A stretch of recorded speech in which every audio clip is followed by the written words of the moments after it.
What's up, Bills fans? What's up, Bills Mafia?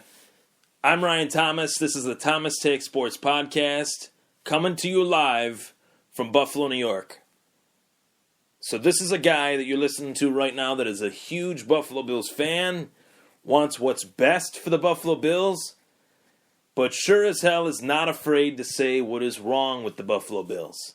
I think a lot of people would agree with that. I am one to say whatever is on my mind when it comes to the Bills, good or bad. I'm not a fan that is going to hope for the best and say good things when there's not much good things to say. I'm going to say what's on my mind, and I'm going to give everybody that listens to this show and that reads my articles on MFST and that follows my stuff, that I'm going to give them the best take that I possibly can, the most honest, unfiltered, unscripted take that I possibly can.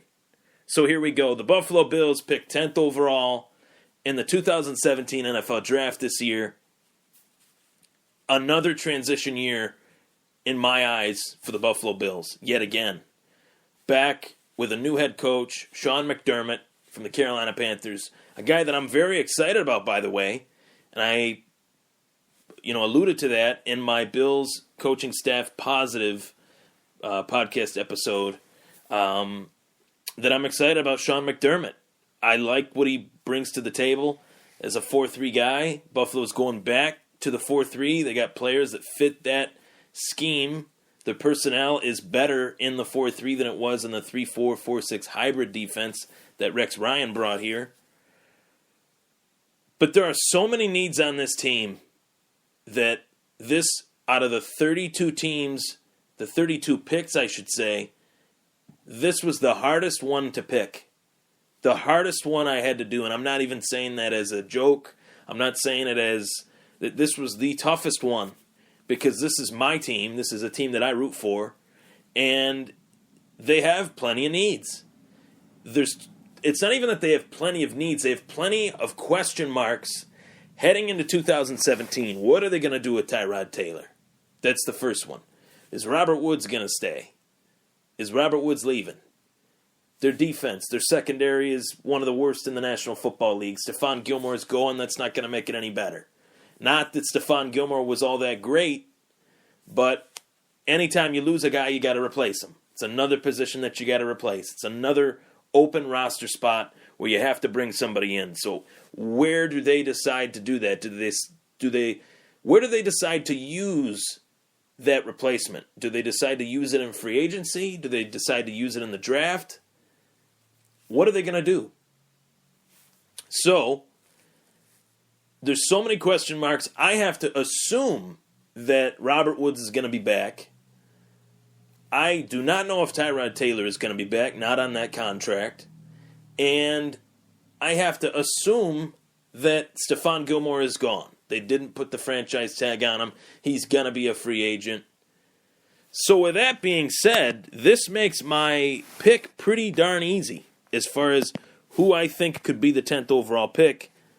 But originally, when thinking it over and going through all these guys, I thought to myself, this is a toughie, because there's guys on their team that are definite question marks. Already, the guys that are already on the roster at certain positions, at the key positions, with a new defensive-minded head coach, transferring off to a new scheme.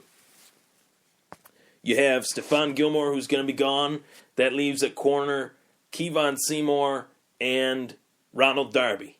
A second-round pick and a sixth-round pick.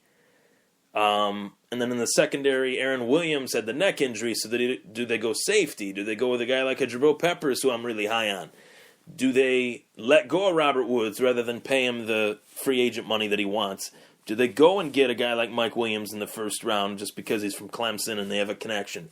That's a possibility as well, but if I were in the GM chair for the Buffalo Bills and I got a new defensive coach, a new defensive-minded coach, I would be going defense. It's the reason why we're in the situation we are now. It's the reason why they went from Rex Ryan and Sean McDermott in the first place.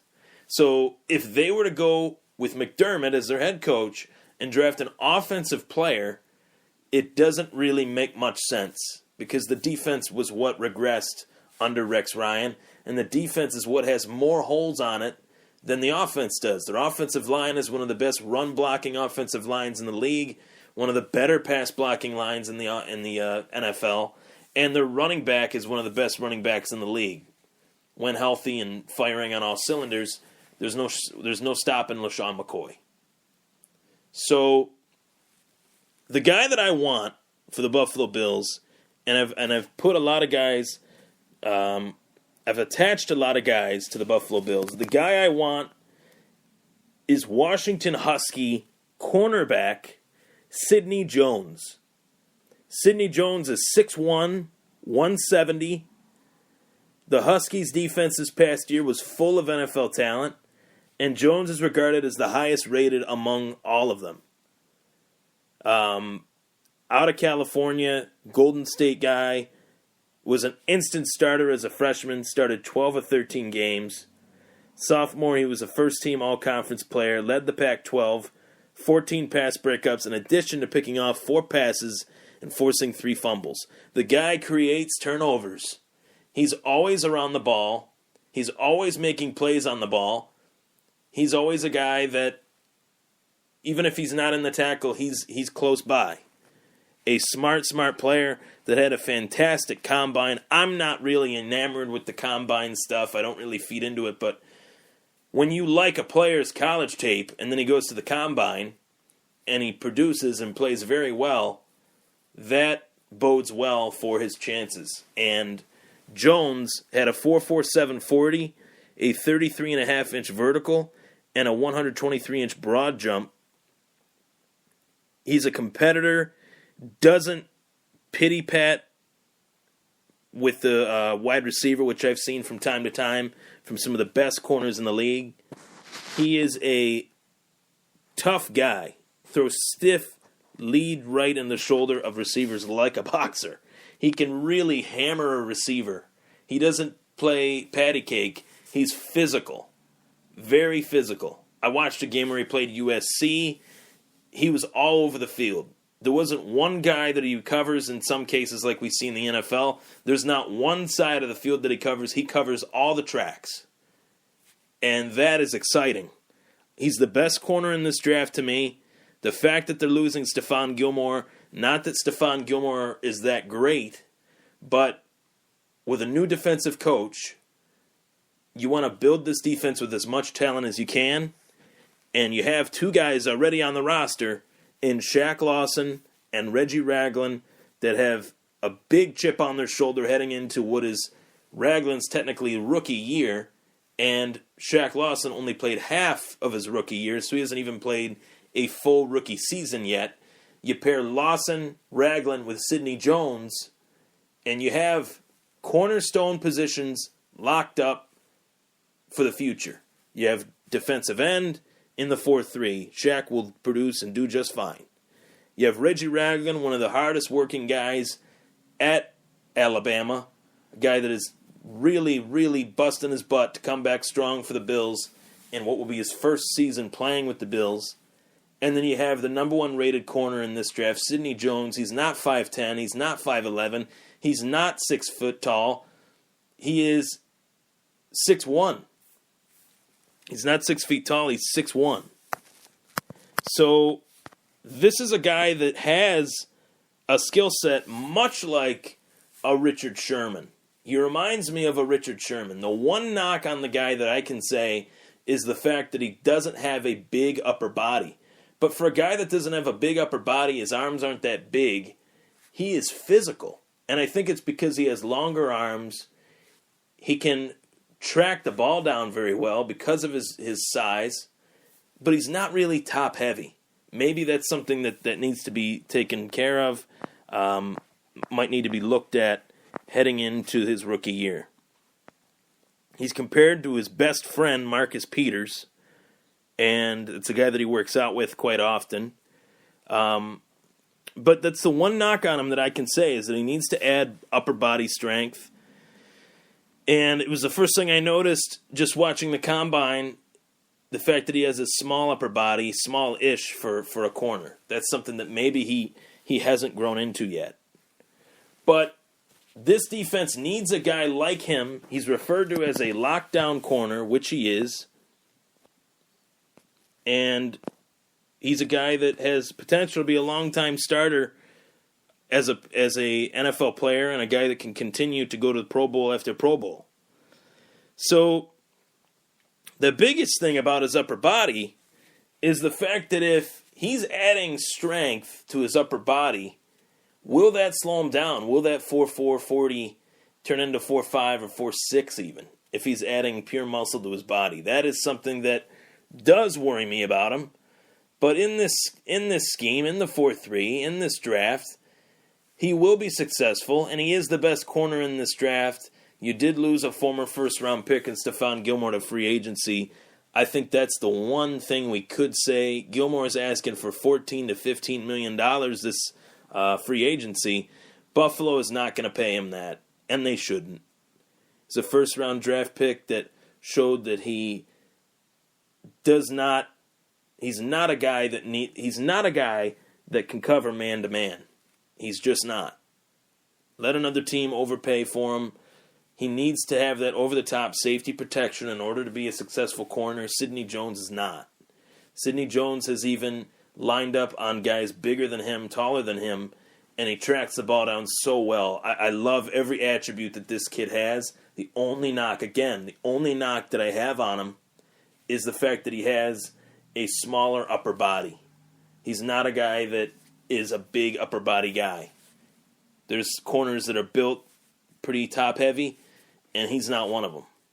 But I think over time that could be the case. He could, he could stand to gain maybe 15 pounds. Be 185, 6'1", 185. But he's fast. He tracks the ball down well. He forces fumbles. And he's got great hands for a corner. Guy that can get interceptions. He fits the Sean McDermott mold, and I like him a lot. There's a lot of guys that you could put here. The Bills could easily trade down to fill more needs on their team, as they do have a lot. But I think they're going to go with the 10th overall selection. I'm going to assume so and go with what I got in front of me. And on the board that fills their number one need, which is a huge need on this defense with Sean McDermott, is a corner, and Sidney Jones is easily the best corner in this draft in my eyes. I really like him a lot. I've watched a lot of the corners lately, and Sidney Jones really opened my eyes. Mike Williams didn't compete in his 40. That worries me. That worries me as far as a wide receiver. The 40 is important for that position. Why would he not compete in the 40 at all? Is he a slower wide receiver due to his size? The Bills don't need a slow wide receiver. That's for sure. And they shouldn't just take him just because he's from Clemson. John Ross from Washington on the other side of the ball, he had an awesome combine. Is that a guy that they could go after? Possibly, but I think the Bills are going to do whatever they can to keep Robert Woods, and I think them letting go of Tyrod is actually going to help them do that. I think that that's the case, and McDermott needs to put his fingerprints on this defense. And Doug Whaley's back, as it should be, is against the wall. He has to have a good draft, one that fits McDermott's scheme 100%. You got Leslie Frazier, a former defensive back in the National Football League, an instinctive defensive back as well. It's a perfect fit. Sidney Jones at 10 from Washington to Buffalo. That's my take on who the Buffalo Bills should take. Nobody circles the wagons like the Buffalo Bills. Nobody circles the wagons like the Thomas Take Sports podcast. I'm going to keep you guys up to date, in particular after this segment is over, with the Buffalo Bills. As always, thank you for tuning in.